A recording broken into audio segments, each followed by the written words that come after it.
What was your experience, and you touched on this earlier, your mom went through this, your experience with traditional treatments, and what have you seen Well, with those? my mother had breast cancer, 35 years prior, and she was, or not, maybe it was 30 years prior. She, went through the whole thing. She went through the mastectomy, and she went through chemo, but then midstream she stopped chemo because it was killing her.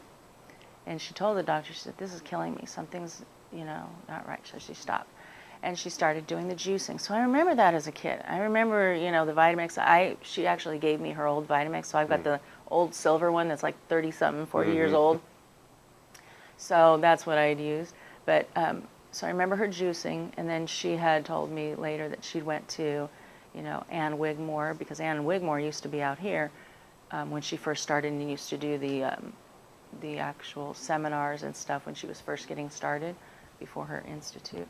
And so she went to learn from Ann Wigmore and was doing wheatgrass and was doing all kinds of sprouting and stuff like that. Or she did the grape juice diet, and I remember all of her teeth and her tongue turning purple from the grape juice. And so I remember stuff like that. So I think when it finally happened to me, it was kind of meant to happen that I actually remembered stuff like that. So it had an effect.